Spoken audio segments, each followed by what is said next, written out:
खेडां एक ऐसा जरिया कि ਜਿਹੜੀਆਂ ਗਰਾਊਂਡ ਦੇ ਵਿੱਚ ਬੱਚਿਆਂ ਨੂੰ ਬਿਜ਼ੀ ਰੱਖਣਗੀਆਂ ਔਰ ਪਲੇਅਰ ਜਿਹੜੇ ਨੇ ਆਪਣੇ ਉਹ ਮੈਡਲ ਦੀ लाइन दे विच लगणगे तां बुरी संगत तो या ड्रग्स तो बचाव होगा।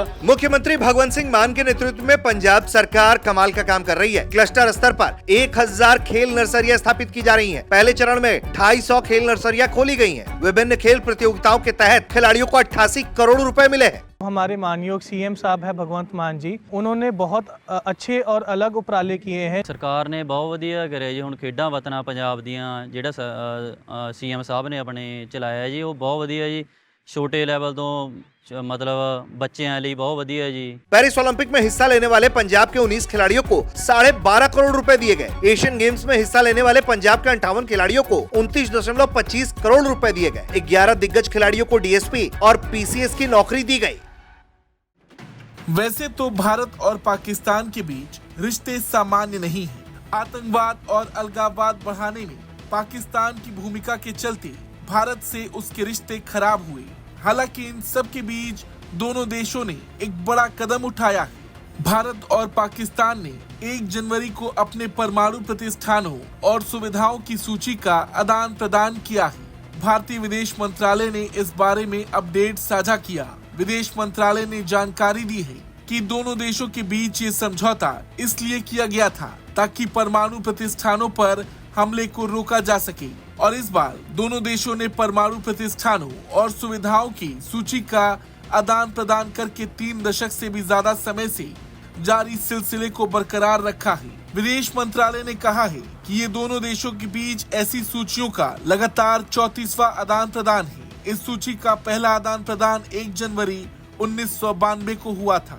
बड़ी बात यह है कि परमाणु प्रतिष्ठानों की लिस्ट का आदान प्रदान ऐसे वक्त में हुआ है जब दोनों देशों के बीच तनाव चरम पर है।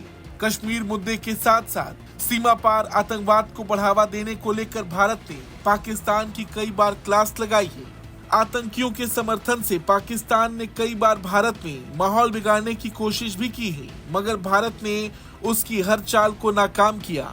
और इसी वजह से कई लोगों के मन में ये सवाल है कि आखिर जब दोनों देशों के बीच रिश्ते सामान्य नहीं हैं, तो फिर परमाणु प्रतिष्ठानों और सुविधाओं की सूची का आदान प्रदान क्यों किया जा रहा है। तो आपको बता दें, परमाणु प्रतिष्ठानों की लिस्ट एक दूसरे को सौंपने के लिए भारत और पाकिस्तान के बीच साल 1988 में समझौता हुआ था। ये परंपरा 1991 से चली आ रही है और 1988 के समझौते पर आधारित है।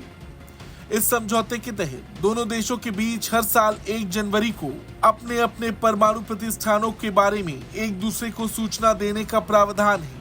ये कदम दोनों देशों के बीच विश्वास बढ़ाने का प्रयास है। इस समझौते के तहत दोनों देश एक दूसरे के परमाणु प्रतिष्ठानों पर हमला नहीं कर सकते हैं। इससे पहले 33 बार दोनों देश ये लिस्ट एक दूसरे को सौंप चुके हैं। और कुछ रिपोर्ट्स की अगर बात की जाए तो जहां पाकिस्तान के पास करीब 170 परमाणु बम है, तो वहीं भारत के पास 172 है। हालांकि भारत के आगे पाकिस्तान की ताकत कितनी ही है, इस बात से दुनिया वाकिफ है।